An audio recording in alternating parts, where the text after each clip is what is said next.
That growth happens in the gutter. That growth happens when you're going through hard things, and it's all net positive, even though in the moment it feels really challenging. Abby, welcome to the podcast. I'm so excited to be here. Were there any moments as you stepped into the business that were really hard and really challenged you? As I was working with Steve and he's asking me to join his team, he's this brilliant scientist. He was kind of a mentor to me. In August 2023, I got a call that he was in a really tragic accident that had taken his life. It was a really easy choice at that moment. Like, we have to continue. I had to become the person who had the answers. I find you to be such an anomaly when it comes to like optimism, positivity, making the right choices. I think it's an active choice. I can sit with the positivity or I can sit in like the sadness. A lot of these diseases and a lot of these problems we're having is because we don't have the education into like the routines and things we should be implementing into our body to be able to combat like the society we live in now. The loudest voices in our agriculture and our food system are the ones with these huge fundings, and they're the worst for you. What is the magic berry? What's the basis of this product? Most people haven't heard about this incredible super berry called Aronia that has some of the highest antioxidants of any other super berry. There's so many things you can do, like NAD injections,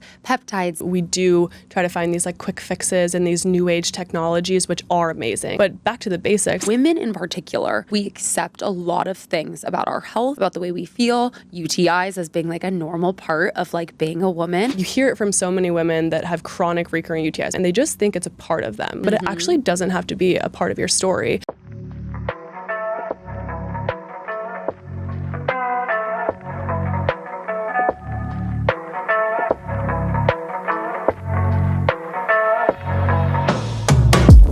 You're listening to How I See It, hosted by Han. You guessed it, that's me. I am here to motivate and inspire you with guests from all different industries and backgrounds. So get ready for personal stories of success, of growth, full of highs and lows, and of course, unapologetic realness.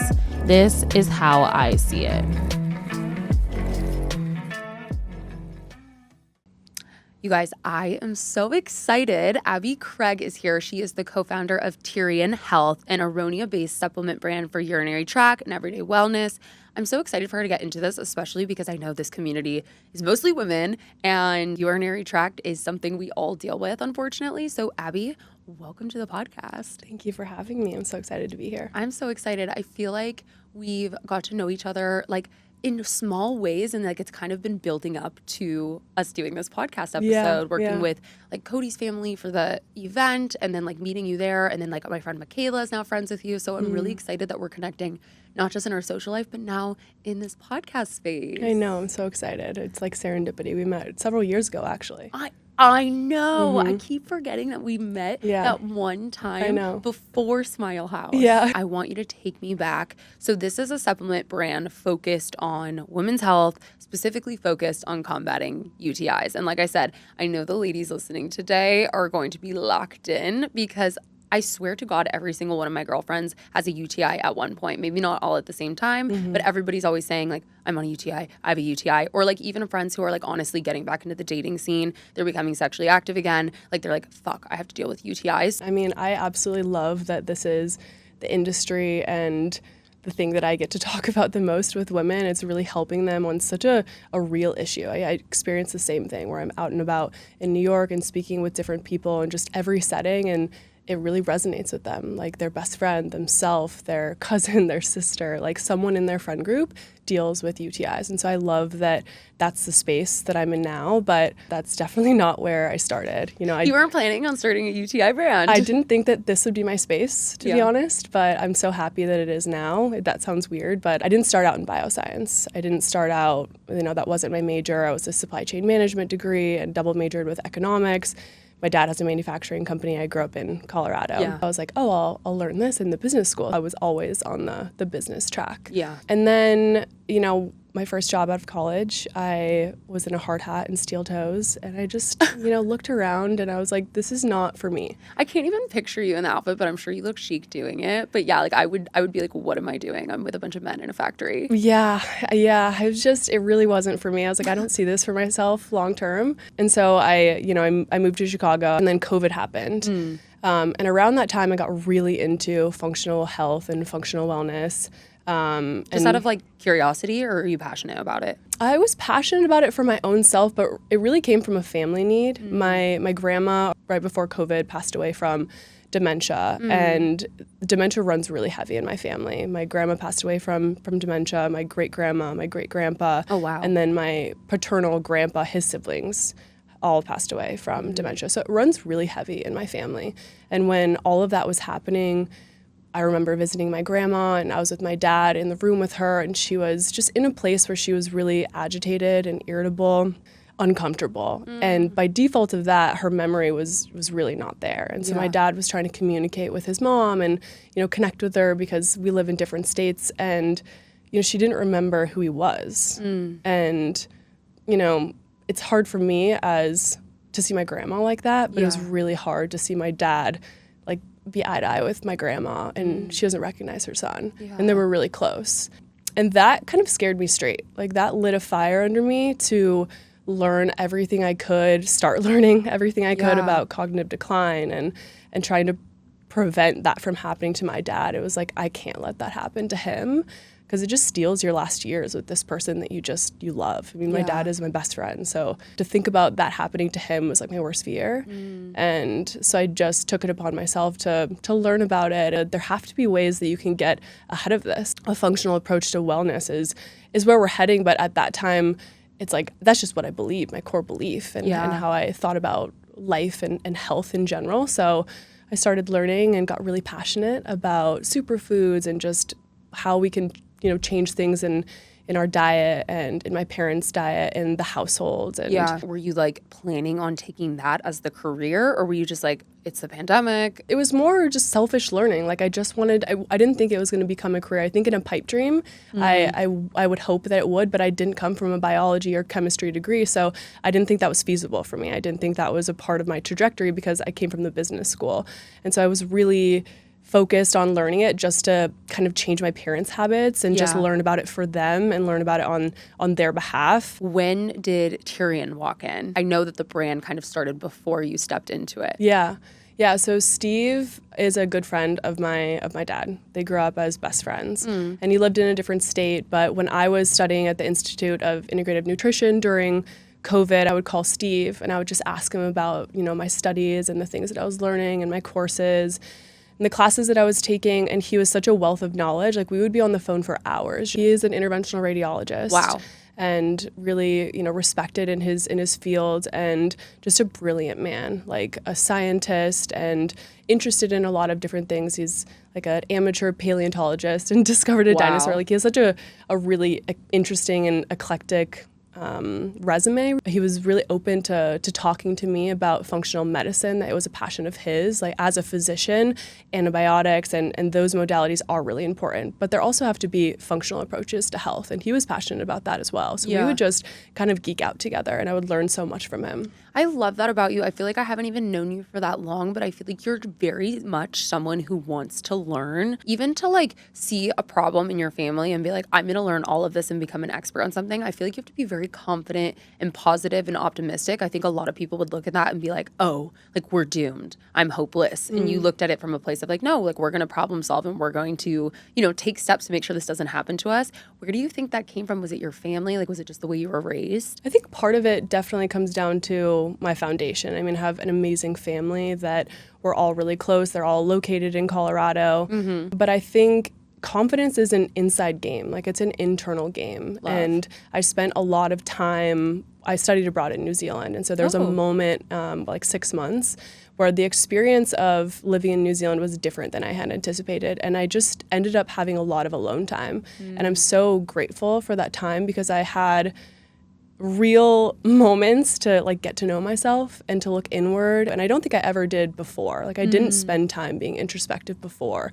But by consequence of just having all of this time, I really dove inward, and I got to know myself, and I asked myself hard questions, and I, was learning about the stuff that I loved about myself, and also the uncomfortable things, the things that maybe I didn't show up the best in this way, and like, how can I shapeshift that to be the best version of myself? I came back as my own best friend. I became my own best friend, and that experience of learning about Abby and like seeing her for what she is and seeing like all the beautiful parts about her internally that I want to move forward, like I want to show up that way.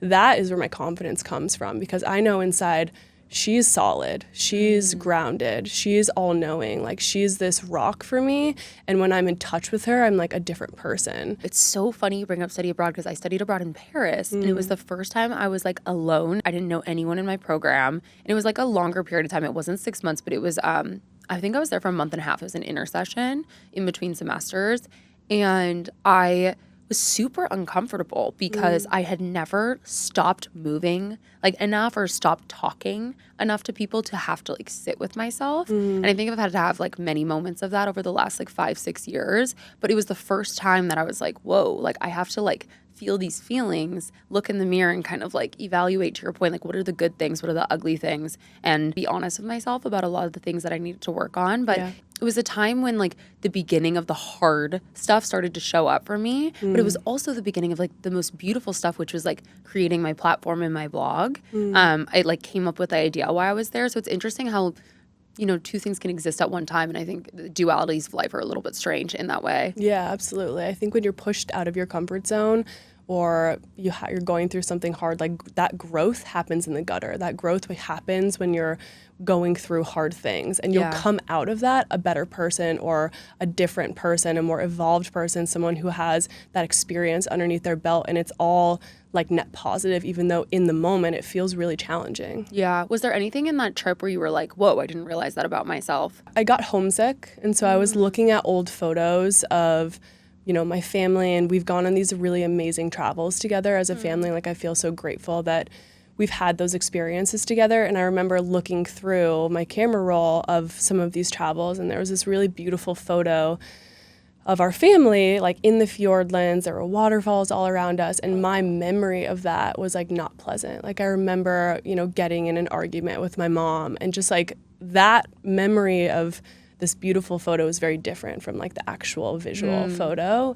And it was like, oh, where did I show up in that? Like, where should I show up, you know, moving forward? Because I'm not proud of that moment, and I don't want to show up that way. I don't want to have, you know, bad energy. And I think you can control the energy you bring into a room, and that's so important. Well, I think this speaks volume to even like the way you approached like seeing your grandma and your dad. We all have choices to like pursue more, be curious, you know, do the work or not do the work, or learn. And I think it speaks volumes to like how you approach business as well. Yeah, I think it's all intertwined. Yeah. I always joke that like entrepreneurship is a healing journey. Totally. Like anything that I was avoiding popped right the fuck up. Yeah. I mean, you wear so many hats, it really stares you straight in the face. Like, yeah, even recently, I mean, control is like, I have this whole web of the things that you're doing to build this business, and I have to kind of let go of control sometimes, and that stares you straight in the face when you're working with other partners, and you know they have control of that process, and you've asked them to do something, and then it's their world that they're building for you because you've,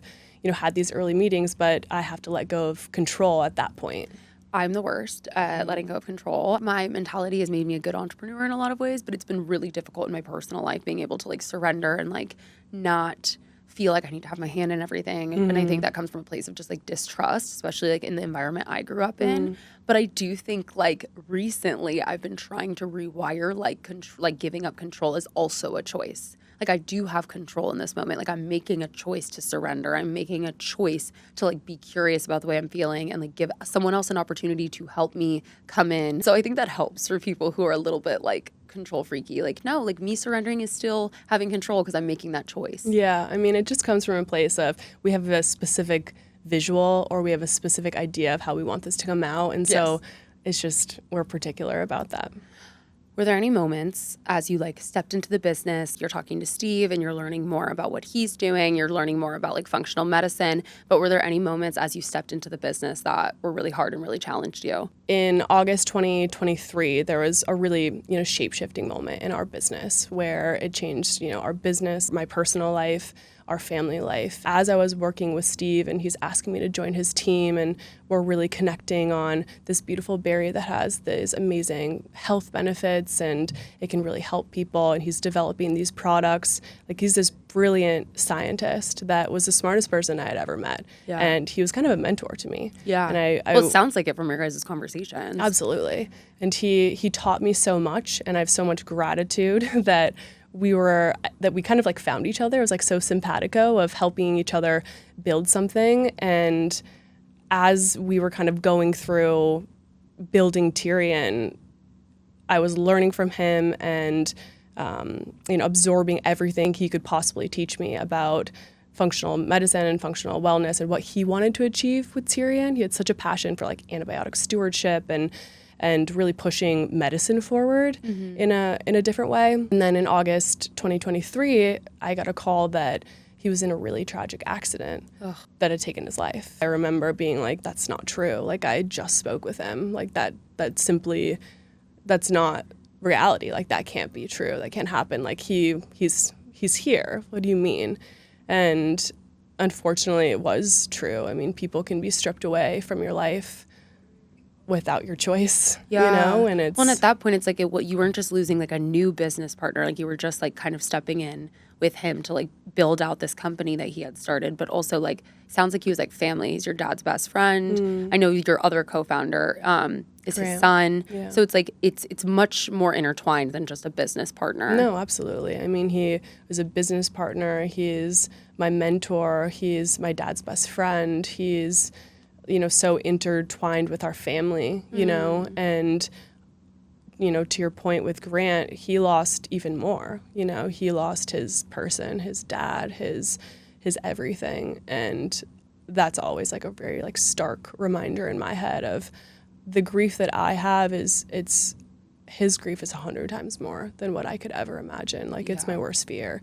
And so me building this and, Grant and I had to have a conversation of, how do we do this? And fortunately, we were on the same page of, we just can't let his mission and his vision and his like amazing formulations and products die. It was a really easy choice at that moment. Like, we have to continue his mission, his legacy. Like, his baby became our baby, and it just became so much bigger than us. Obviously, we'll get in more into the product and like what it's done for so many people. But I just think like when you're talking to someone, you've built relationship, obviously it felt probably very divine that you're studying like functional medicine, you're getting ingrained. You are ultimately like creating a business with like the ideal partners, and then it's stripped away from you. Of course, it's easy in the moment to make that decision, but then like, where does all that weight go? I mean, I can imagine that you're like, what the fuck do we do now? Many moments like that. Especially because he was like a scientist. I couldn't even imagine, like, where do you even go? I mean, a scientist with a photographic memory. And, like, I would ask him any questions, and it sounded like he was reading from a textbook. Like, he really was that brilliant. So when he was no longer with us, I mean, I had to really upskill myself, and I had to take that challenge on of, okay, well, I'm the person to learn this. Because previously, when we were asked questions or we were in a meeting or talking to clients, they would ask about the biology and the chemistry of how does this work, and easily I'd pass the baton to him because he's the brains of the operation, he's the physician, he's the scientist, he knows this at such a deep level, so pass the baton to him, right? Yeah. That's, I think, a lot of co-founders do. Yeah. I had to learn that. I had to become the person who had the answers for that, and it was a big undertaking. I mean, for the first year, I really spent time like in his files, and he had this really beautiful arsenal of research papers and clinical trials, and fortunately I have a passion for that sort of thing. Like, it aligns really well with the reason why I even started working with Steve in terms of like functional medicine and functional nutrition, so there was alignment there.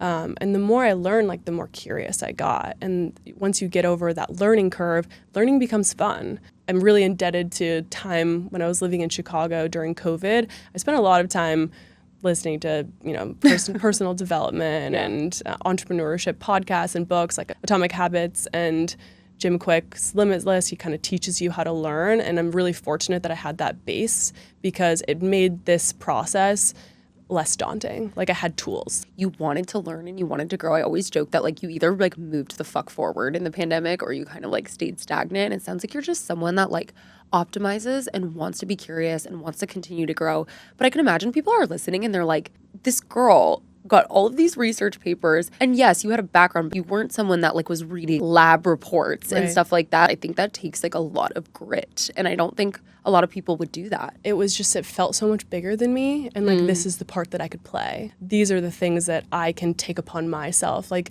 if you're thinking about a task you need to do, like, where can you fit into the picture and be helpful and be of benefit? And for me, it was like, I can learn that. Like, I can push myself to be better and out of my comfort zone and really learn things that I'd never learned before. I mean, I really didn't come from a biology or any of the science background, but I found it to be fascinating, and it just was so much bigger than me. Yeah, I think like you're proof that like if you want to do something and you believe in something and you're like rooted in mission, you really can achieve anything. I know it's like so cliche that we say like you can do anything you put your mind to, but I think you really can. And I think that the times that I've like led with mission and I've like looked at the bigger picture and been like, this has to get done. If this does not get done, like I will not be able to be aligned with like what I ultimately want for myself. Like I think that gives you the confidence. You're like, you just have to do it. I'm gonna do it. I've built up like the resilience over time, like the study abroad and working through my own healing journey and achieving this. Like I can look at my timeline and be like, I am capable of doing this. I can learn it. And to your point, like you kind of can learn anything. For instance, this is so stupid, but like everyone's always like, you're so photogenic, or like you can take such good photos. You know how to do social media editing so well. And that wasn't natural. Like that's just something over time of years and years that I built up. Yeah, you really can learn anything. Like the key component there is if you care. Like if it's something you really care about, I think you're inspired to learn about it. Like I think anyone can find that if they're in a job that they really don't like or they don't see it for a long term, I do think it's challenging to learn and to get over those learning humps, because the learning curves are really challenging and difficult and feel deflating. But once you get over it and you get over that learning curve, it's almost addicting. You're like, wow, that has resonated in my brain. Like that's really cool. My brain has, created these synapses, these connective tissues, and I have this new understanding of this thing that I previously had no understanding about. Like I find that to be really fascinating. Yeah, well, you're building confidence in yourself. Like you're proving to yourself like the things you can do. But I will say, like in your situation, I can imagine that like this was also like a way you could like kind of grieve as well, like giving back to like a mission you believe in, but also that he believed in as well. It was more than just like a co-founder dying. This is like a member, it sounds like, of your extended family. Do you feel that? Like, do you resonate with that? Like that was kind of like the way you grieved in that situation? It's really interesting because I've never thought about it that way. But as you're saying that, 100%. Like I feel like I'm paying it forward. I feel like I'm doing something that Steve's still a part of. And like in ways when like we did these interviews before he passed away, like a month before he passed away. And when I watch those, I feel like his spirit is still here. And I feel like even as Grant and I are building this, like he's so proud of us and he's so happy that we're doing this. Yeah. Back to kind of making choices. And it's something I really want to like push you on and pick your brain on, because I find you to be such an anomaly when it comes to like optimism, positivity, making the right choices. In that moment, I think a lot of people would have given up. I think they would have like been overtaken by grief. They would have been hopeless. They would have been like, that's too much work. Where does that come in for you? Is it real time? Is it something you've developed over time? Both. I think it's both. I think it is developed over time. In a specific situation, I kind of learned this tool. It was going through a breakup and it was really challenging. And I just— As they are. I know, they really are. It's like not even laughing. Like it is the worst. Like I'm sure you look back at it now, you're like, oh my God, that wasn't aligned. But Totally. It's like the world is ending when like people are part of your life for so long and then they leave. Yeah, it's really challenging. And it feels like you're in the gutter, like you really are in the gutter and you have to climb out at some point. But I think during that time, it wasn't my first breakup. So you like prove to yourself that you can get over it once. I remember thinking like, okay, I can be happy that this happened or sad that it's over. And it's an active choice. Like there are two different paths while I'm kind of struggling with this. I could be happy that this person came into my life and we had these amazing memories and we connected on this like real deep human level. And like what a privilege that is. Like as a human experience, like getting to know someone in their real form and their raw form, even if it doesn't last forever, is a privilege. Like that's such a beautiful part of the human experience, I think. So you can be happy that this person's come into your life, or you can be sad and devastated and like sitting in sorrow and wanting to change that outcome when maybe it's just not meant for you. And it's actually like in the bigger picture, this is a blessing that you weren't that person's person and they're letting you go. And hindsight's 2020. It's like, thank goodness that didn't work out for me and that I wasn't your person, because it led me to where I am meant to be today. I think it's an active choice. Like, I can sit with the positivity, or I can sit in like the sadness. I can choose that gratitude almost. Yeah. The reason why a lot of times like we can't sit is because we can't be like real with ourselves about like what the sadness is about. And I've caught that in like my own story where like something devastating is happening, or like I catch myself wanting to control, not being able to surrender, being like stuck into like rejection, failure, or whatever it is. And my inability to be able to like, you know, acknowledge it's hard and move on has always been rooted in something deeper. And I think being able to ask yourself real questions, to your point about like being really honest about the parts of yourself that you're not super aligned with, or that aren't aligned at least with your ultimate desire, I think is required to be able to like move forward in optimism. It's taken me looking at like, why can't I surrender in these moments? There's a reason I can't like choose the positive thing. Like, what is it that's holding me back from being able to like see the other side of the road? Because I can see it, but I can't like walk it. It's really, really hard. It is hard. It's an active choice every day, if not every hour, like as you're healing. And the best thing you can do is like tap inward, like go inward and see like the inner Hannah or the inner Abby, because that person is grounding. And like, if you have her, like I have my best friend, it doesn't matter who's in and out of my life because I have this person. And it feels like the pressure's off, or the anxiety is off, or the sadness like kind of dissipates, because actually I have her, like she's my rock. I love that. And this person like doesn't define me. Like I can still be X, Y, or Z in a different way without them, because I have me. Yeah, or like this business quote unquote failure, or like this business rock in the road, like doesn't have to change the trajectory of my mission. Because it sounds like, again, from the very beginning, you've just been like mission focused with the brand. Yeah, absolutely. I mean, I wouldn't want to be doing anything else with my time. I love what I'm doing so much for so many different reasons. I feel really lit up by it. I feel really grateful that this is what I get to do for work. Okay, well, speaking of the brand, what is the Magic Berry first? And like, what's the basis of this product? What was his mission and how has it evolved as you guys have taken it over? We make Aronia-based supplements, and most people haven't heard about this incredible super berry called Aronia. And we have farms in Iowa and Nebraska, so we grow it ourselves, which is really amazing. We have these beautiful regenerative fields, and Steve had started growing those like in 2010 just out of pure fascination. Like, how cool is that? I wish I could have met him. He just sounds like someone who's like the happiest, He's most so like interesting and like also lighthearted. Yes. And what was cool about our dynamic, and we'll get back to the very bit, what was cool about our dynamic is he really saw you and like connected with you almost like a peer, you know, like he was really able to level with you. Like, I think seeing someone and just like seeing them where they're at and like entertaining what they're interested in and what they're doing and learning together is the biggest gift you can give anyone. And I think it's very rare. Okay, back to this berry. Back to the Magic Berry. But Aronia is unique superfood that has some of the highest antioxidants of any other super berry. And maybe the reason why it's not so popular is because it has this tart taste. But if we put it into a powder, we freeze dry it into a powder, the taste doesn't really matter, and it has incredible health benefits. If you think about antioxidants, like what does that even mean? Like in my body, what does that do? I know I've heard about this word. If we think about, let's take a forest fire. A forest fire inside your body is oxidative stress. And oxidative stress is what leads to chronic inflammation and all of the big bad things like cancers, neurodegenerative disorders like Alzheimer's and dementia, heart disease, liver disease, like so many different things. It can have a cascade effect on your body. And a campfire with these embers, like prior to a forest fire, could lead to a forest fire. Antioxidants, it's kind of like the fire extinguisher. So early on, it can, you know, take out those mini fires and extinguish the sparks that fly. Inside your body, it's doing the same thing. It's pairing to free radicals, which free radicals is like the sparks from the campfire, and it's pairing to it. So a free radical wants to have a bond. It wants to have a pair. And if it doesn't have a pair, it's latching onto different cells and really wreaking havoc inside your system. So antioxidants come in and it pairs to it and almost like holds its hand to not like throw a tantrum. So antioxidants are like a shield almost. Like they meet the bad and they like protect you from it like spreading in your body, like the bad spreading in your body. Yeah, I mean, in ways it's kind of like it latches on to the bad. If you have more antioxidants in your system, like you're better off. And you get free radicals from pollution, pesticides, processed food, so many things in our modern environment that we really can't avoid. UV radiation, the more that you can have in your diet,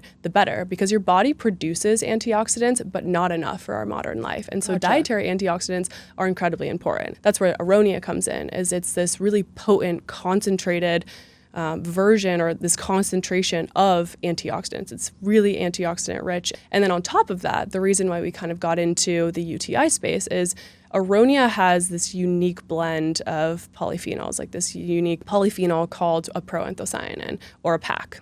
A PAC. You maybe have heard of cranberry PACs. Those are like common supplements that you take. And Aronia has some of the highest levels of proanthocyanins. And so that's why we got into the UTI space, and that's what Steve had really, discovered and started working on, this like synergistic formula to help with UTIs, because this specific berry has this amazing polyphenol.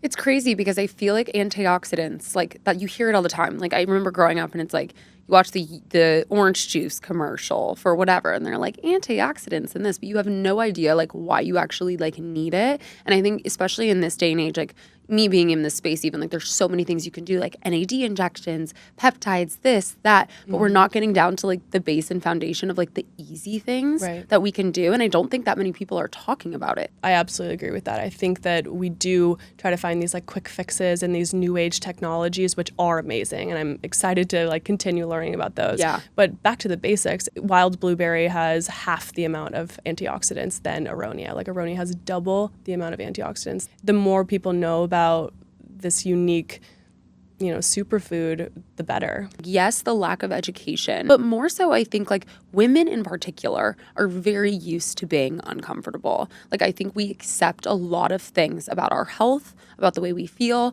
UTIs as being like a normal part of like being a woman. And so we forget to like not only educate, but that we don't have to be uncomfortable and that we shouldn't be uncomfortable. And I like that that's a part of your guys' mission. Right. Yeah, I got really into the kind of the direct to consumer or speaking with women who dealt with this issue, because you hear it from so many women that have chronic recurring UTIs. Maybe they have 15 UTIs in a year, or maybe they have always had bacteria in their urine. It's such an issue for them, and they just think it's a part of them. Like, oh, I'm just more susceptible to this. But it actually doesn't have to be a part of your story.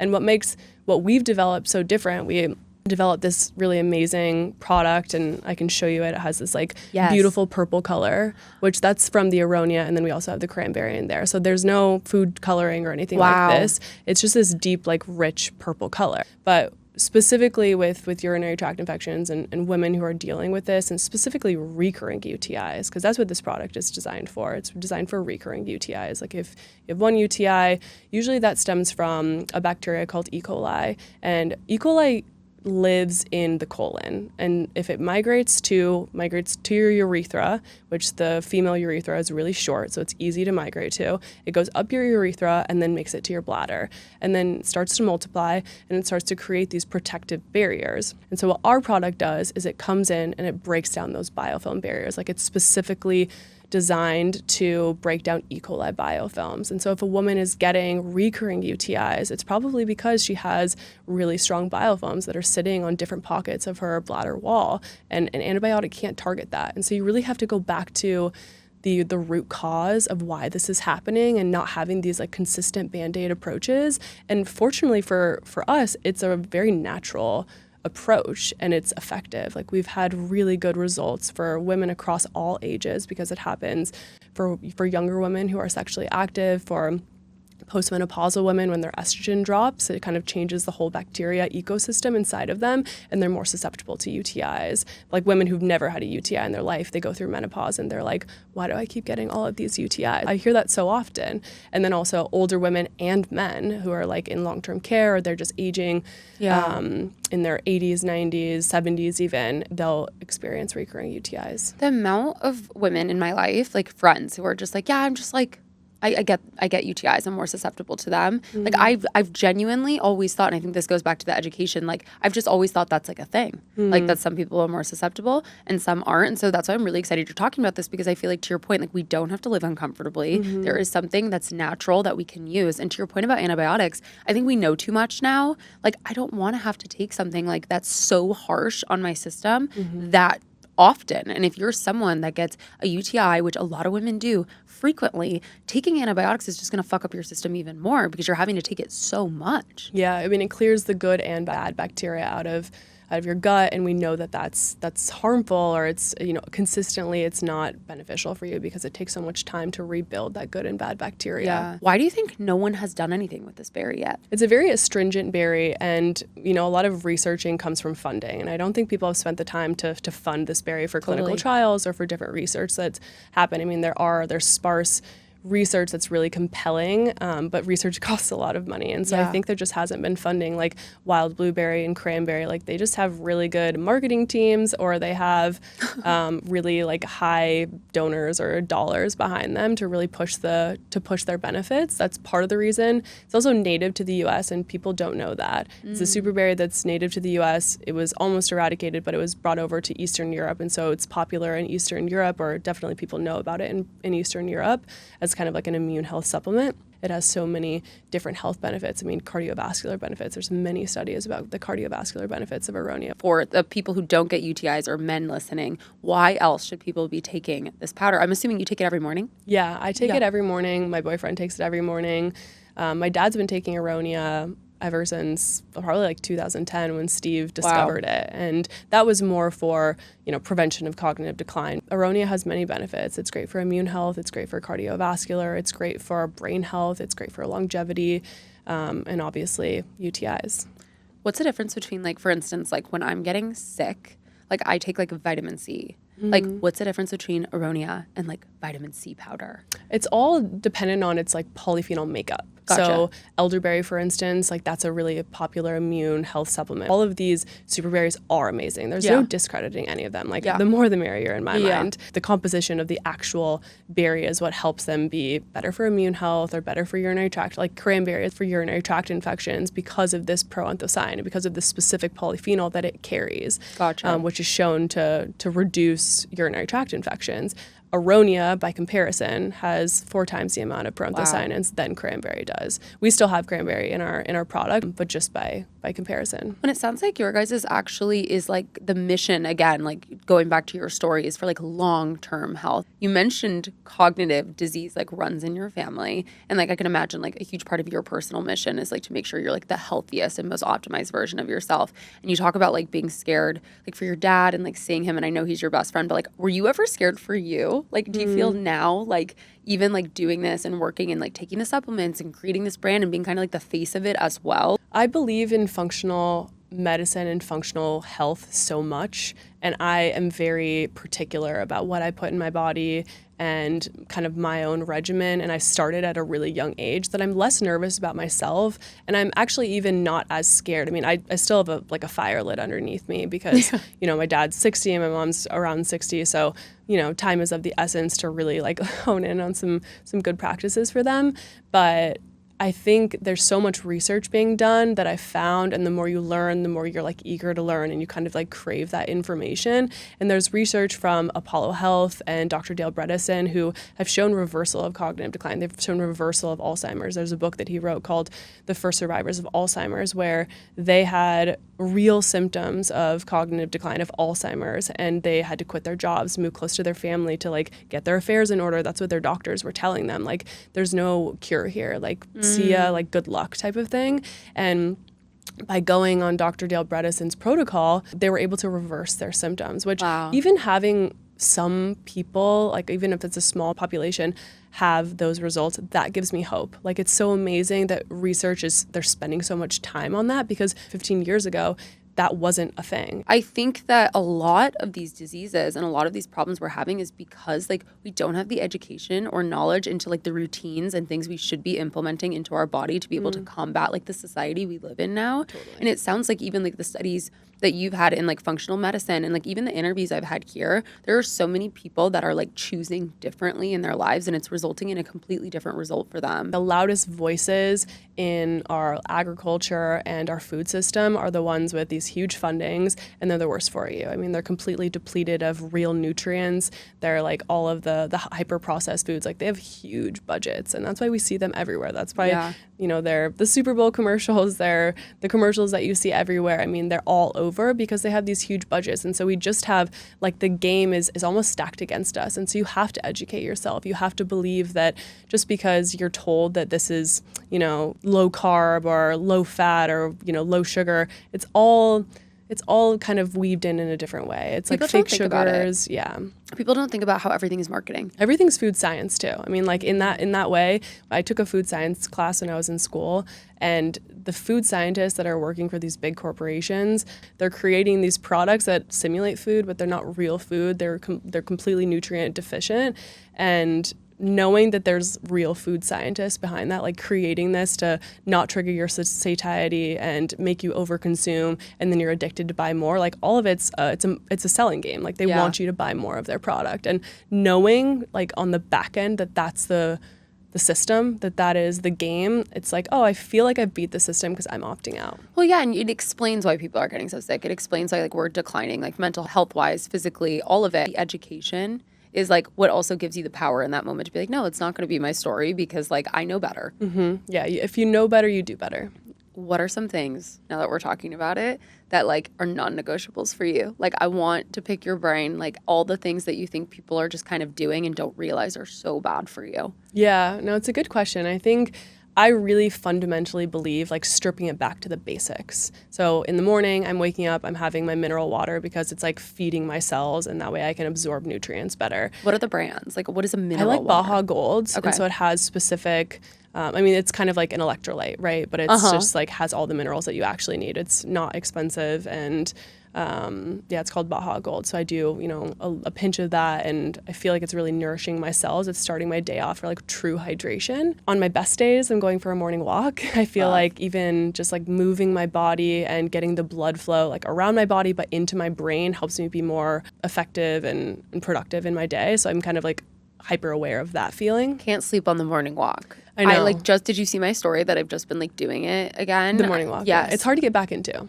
especially it's freezing in New York right now. Oh, well, yeah. You guys are really, you have it hard here. I'm like in San Diego. I have no excuse. But like, I think I was just catching myself like rolling over, grabbing my phone, grabbing my laptop, like just day in, day out. And I wasn't getting to sunset walk because that was like my old thing. But I think now that things are so busy, like I've just been working into like the darkness a bit.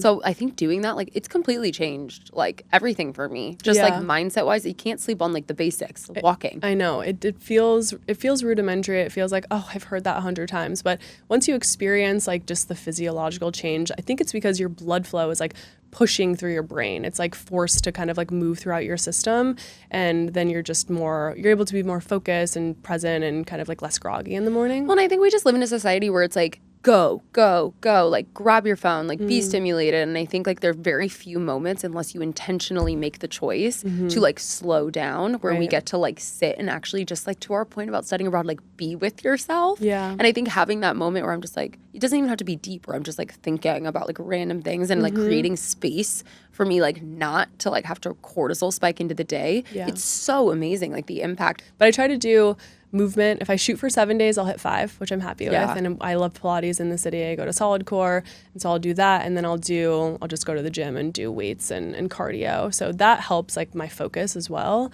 just like really getting your blood moving. Yeah. And then every single day, if I'm not traveling, I've done this for a decade plus, is I have this really antioxidant rich smoothie. Ooh. And I stack it with a bunch of dark leafy greens, like dark dino kale and arugula, spinach. And then I have my seeds that are great for my digestion, like flaxseed and chia seed and hemp seed. And then I'll add my Aronia powder that's, high antioxidant dose. And also I feel like it makes my skin brighter. Like I feel like it makes my skin like more vibrant. And then I add spirulina powder, which is that like dark, deep green. I'm obsessed with that. I love it. It's nature's multivitamin. If my green smoothie doesn't have that, I kind of get sad. And then I'll add protein powder, avocado, like healthy fats, so you can actually absorb those nutrients. And Cody loves it. My boyfriend loves it. He craves it. I crave it every morning. I need to do this. Yeah. We need to put the recipe in the description. Oh, we'll put the recipe up. No, I love it. And sometimes it changes. Like sometimes I'll add a carrot for eye health. Sometimes I'll add cilantro because it's a great natural detoxifier. So anything that I like, the more I learn, I'm like, ooh, I'm going to put that in my smoothie. You talk so highly of Steve. You are also like a wealth of knowledge. Like even in the small time I've gotten to know you, like even now how you're like, a carrot is this, cilantro is this. Like that is so cool that you also are like kind kind of that book of knowledge for the people around you. So I just had to affirm that because it's very cool to have someone where I'm definitely in it. Like I have my supplements, I'm in the like mental health space. I've been doing a lot of stuff for like my body wellness and all that, but I do not have education like that. And I think it's cool for people to hear that there are things that are basic that you can do to optimize your routine, your health, your wellness without buying a bunch of supplements. Yeah, no, absolutely. Thank you so much. I appreciate that. I spend a lot of time learning about it, so I would hope that I have accumulated some quick hits or some thoughts. But I also think when it comes to supplementation, like stripping it back to the basics, like I think the best thing you can do is get your blood work done. That way you know what you're deficient in, because if you could be supplementing like what you hear on a podcast, or, you know, maybe this person's taking this or whatever, but knowing your own baseline and where you're deficient, like that just gives you a better foundation. And then you can experiment. You can add the peptides, you can add all of the things, which are amazing. But I think back to the basics, like what are your biomarkers? Like what are you deficient in? Because it might be something that you're missing. Maybe you're severely deficient in vitamin B12 or something like that. Like I was deficient in vitamin D, and so now I take a vitamin DK2. And so Function Health is a really good avenue there. You know, it makes it super easy and user friendly, and I love that those platforms are popping up and like have the funding to become more popularized. Yeah. Are there any like no-nos in the kitchen that you're like, everyone uses these and they shouldn't, and it's like an easy switch? I mean, the basics for sure, like seed oils. Like I'm never buying canola oil or a vegetable oil. Like I'll cook with avocado oil or olive oil if it's not high heat, but I'm never really one to buy ultra processed foods. Like I know that doesn't sound fun, but like I just don't have a palate for it anymore. I think it's like I've beat the game, I've beat the system. How did you get out of it? Did you just like make the choice to stop, and then once you haven't had it in a while, like you don't crave it anymore? So the two parts. There's the first part. I used to love cereal. Like in high school, cereal fiend. I loved like Raisin Bran Crunch, Cinnamon Life. Like I was obsessed with cereal. Lucky Charms, like all of them. And then I went to college and I was like, oh, I simply can't have this, because I would like eat a full box. Yeah. Because I just wouldn't. I would do one bowl and like, oh, I'll do another small bowl or whatever. And so I had to do cold turkey, no more cereal. And then I kind of let that roll into other things. And now it kind of like if I ever have cereal, or even like the healthy cereal, because my sister has two little girls and they'll have the cereal, so I'll try it. It like breaks up the roof of my mouth. Like my palate is no longer like used to those sort of like textures. But also learning about it, like learning about how it affects your body and how like your body doesn't trigger your satiety, and so you're over consuming. It's like, this seems like a science experiment that's like not beneficial for me. So like learning more about it just makes me uninterested in it. So you don't really have any like processed food in the house? No, unless Cody buys it. I need to like do that. I need to, because like you're balanced too though, because like you go out to dinner. Oh my gosh, we live in New York, so we have some of the best food and the best restaurants. Yeah. A lot of things go by the wayside when we're out to eat, and also we love dessert. So like it's not that strict, but in my own home, I just choose while I'm at the grocery store to like make the best decisions, because if it's in the home, we'll eat it. Yeah, I'll eat anything that I buy. Like I can't buy anything, but I need to really try this, because I don't think people realize like how bad processed food actually is for you. And I also think like I was the type, and I think this is a better choice, but like I'm the type now, like we'll buy the healthy chip and like the clean ingredient chip, but it's still processed food.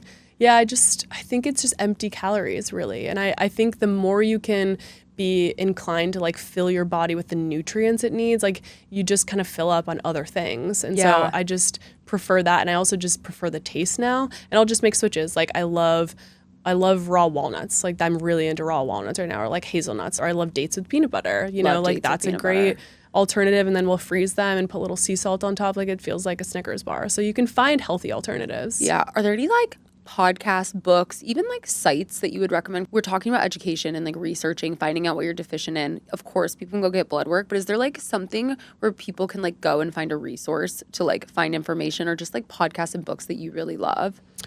Yeah, so many. I mean, if you're really interested in kind of like prevention of cognitive decline, like if you're resonating with this, like, oh, this is my mom, this is my dad, like this runs in my family, I think Apollo Health has really good resources. That's Dr. Dale Bredesen's like whole protocol, and he has two different protocols. It's pre-code, which is prevention of cognitive decline, and then recode, which is reversal of cognitive decline. So like my parents, I have them on the track of pre-code, the prevention, and you start with like blood work, and then it's very like it's step by step. And then, you know, as you get into it, there's like a lot of real changes that you have to make if you're really serious about it. And then like other things, podcasts and books. I love Atomic Habits. Like if I feel like I'm coming back from a vacation and I'm kind of off and I'm like not focused, I love to just put on a chapter, listen to my audiobook when I'm on my 10-minute morning walk, listen to that. My day is set. Like I feel so like, oh, like I've got this again, because it's just good reminders. Like I love those little reminders of healthy habits. So Atomic Habits I love. And then there's a book called As a Man Thinketh by James Clear. And I feel like that really helped me like find my like inner Abby. Like there was an analogy that he used where there's this big cyclone. Like there's all of these things that are happening around you in life. And then in the middle of a cyclone, there's you, like, and it's still. Like if you picture like a real cyclone, there's all these things that are happening and flying around. And then in the middle of that cyclone, there's actually stillness. Like there's actually you, and that is you. Like that's your soul. I think about that a lot. It's like 100 pages. I love that. It's not long. It's a really beautiful book by James Allen. And then a podcast that I love, like early days, that got me into entrepreneurship, and I was kind of thinking about it recently because I hadn't listened to an episode, but it like really shaped me and like what I thought was possible in my life.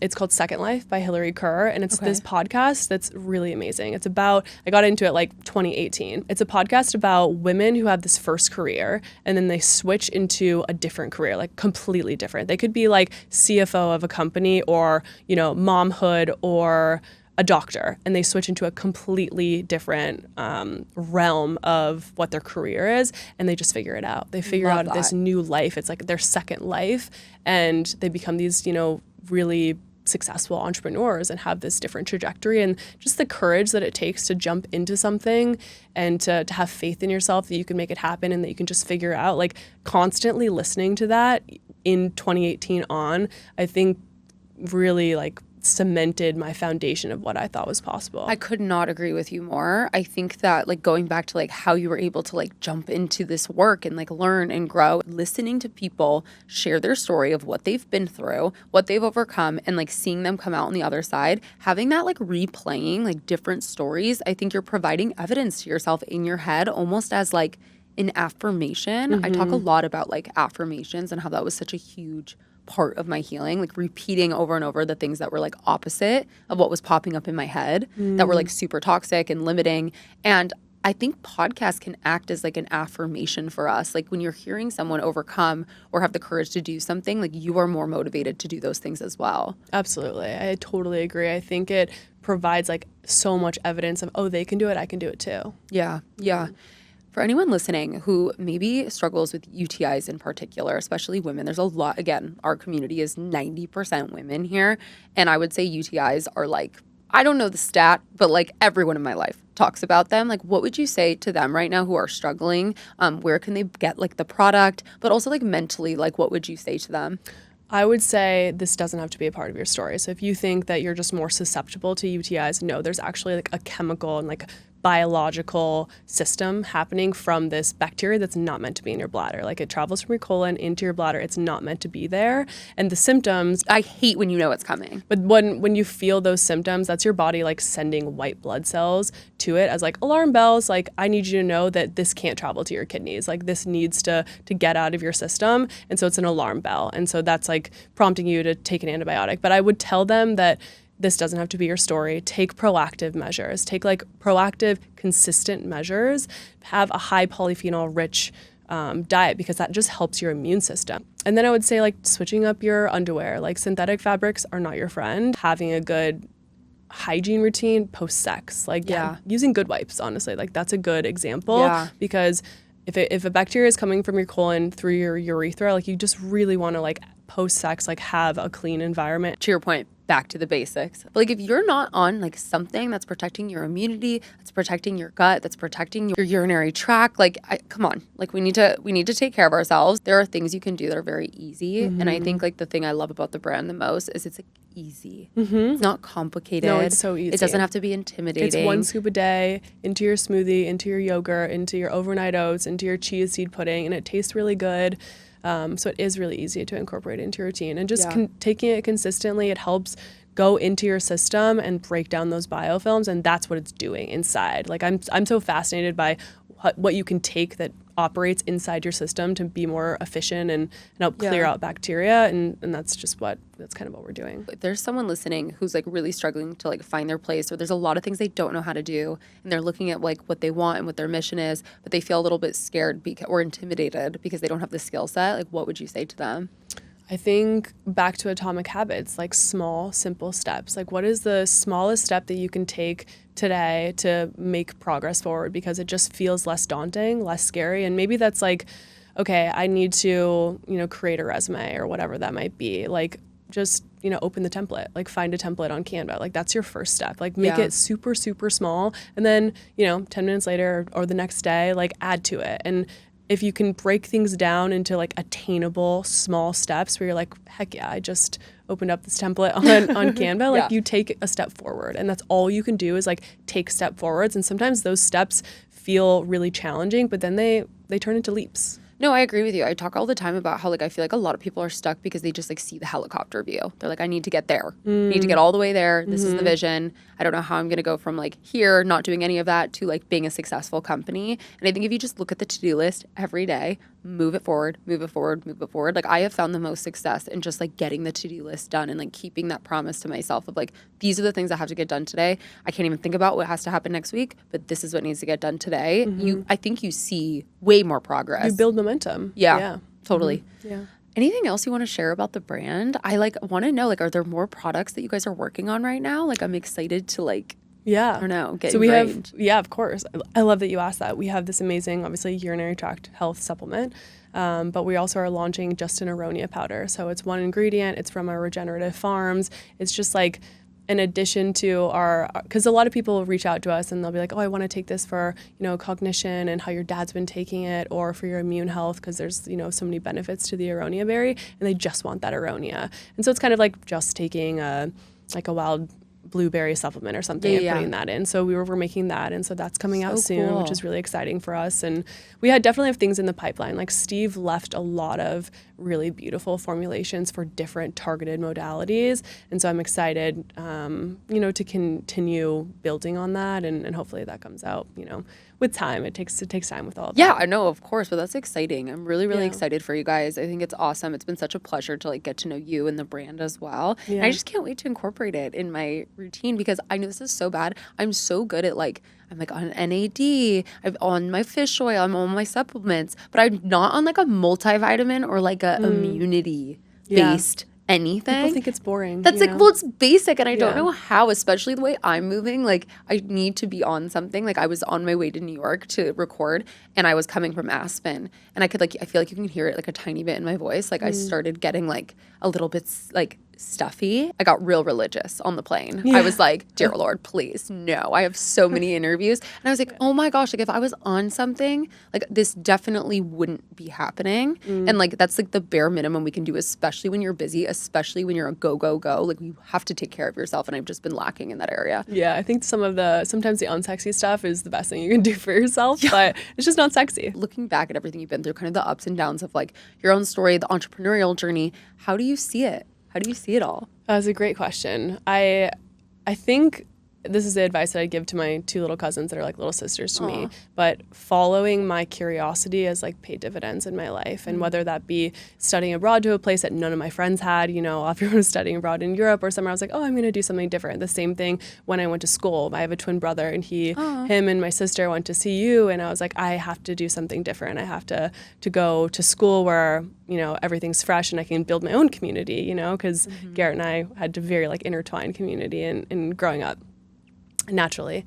And so I followed my curiosity of doing something different there. When I was in Chicago, it wasn't really the place for me. And so anytime I was on a date with someone, and I think he had lived in New York or something like that. And I remember the whole date, I was just like, tell me everything. Like, what was that like living there? How did you move around? Like, what was it?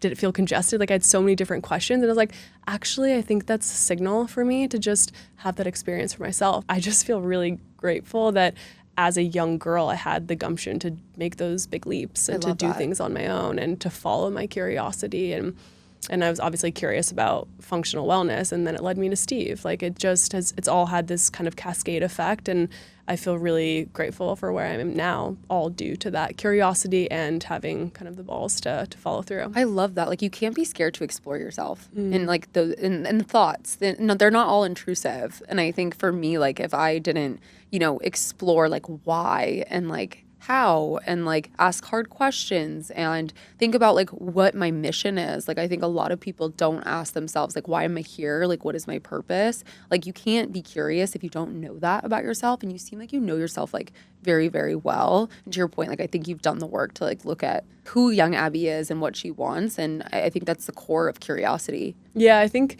the big questions of like why I'm here, what's my mission, what's my purpose, like those are too hard to answer. Like let's break it down. Like let's do something smaller. Like what's something you're really hyper interested in and focused on or like passionate about. And that's a signal of your curiosity, because the bigger questions are just too hard to answer. And like I don't even know if I have that answer, even though speaking with you it like seems relatively clear. But at the time, like that definitely wasn't, forefront. It's an intimidating question. And I think like we know more than we think we do. And to your point, like even like for me, like I had a friend who I was asking her about like purpose and like what her advice would be. And she told me like I write down like my thoughts a lot, like on the notes app. And so like even like writing down the things that like come up for you that you're curious about, I'm sure that if we all were to do that, you could see like a through line.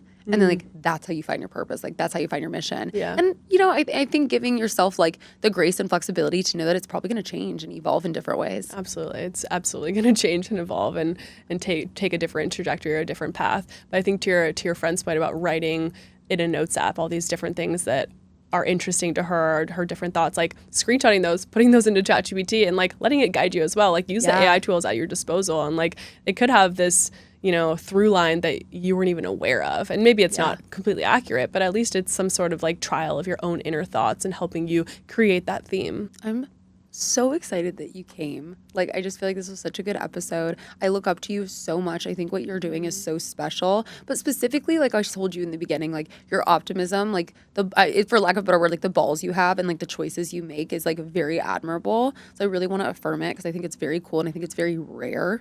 So I appreciate you being here. Thank you. I feel so grateful. I was telling you earlier on the podcast, like my boyfriend during New Year's was like, what's one thing that you want to push yourself out of your comfort zone and do this year and kind of challenge yourself? And the first thing I said, because I'd never really spoke it into existence, I was like, I really want to share our story, like have the opportunity to be on a podcast and like share what we're doing and spread the word. And 2 weeks later, we had got in contact, and it was like, I love it. You speak something into its existence and then it shows up for you, and it just goes to show like the power of manifestation, or even just like having the confidence to say it out loud. And then kind of the world works in divine ways. I love that story. I'm so happy that we worked out, and I'm so excited to try the brand. So please share where people can follow you, of course, but where they can follow the brand and get it. Yes. Okay. So we're at Tyrian Health, TYRIAN health.com. And then the same for socials, Tyrian Health, or at Tyrian Health. And you've been sharing like more educational content too. Yeah, we weren't really on the social media game, and then this year was a goal of ours. So we kind of started popping that out, and I didn't anticipate to be like the face of our social media. Like Grant and I have been working together, but it's just fun to just share the message and also just share some of the learnings that I've gleaned throughout this time. You're having to step up in another challenging way, in a completely different way. Yeah, exactly. Oh, thank you, Abby, so much. Thanks for having me. Appreciate it. Thank you so much for listening. I hope you enjoyed the episode, and I hope you leave here feeling motivated and inspired. Do not forget to rate and review the pod on Apple Podcasts and Spotify. And don't forget to follow How I See It Pod so you can keep up with podcast updates and see who's coming on next.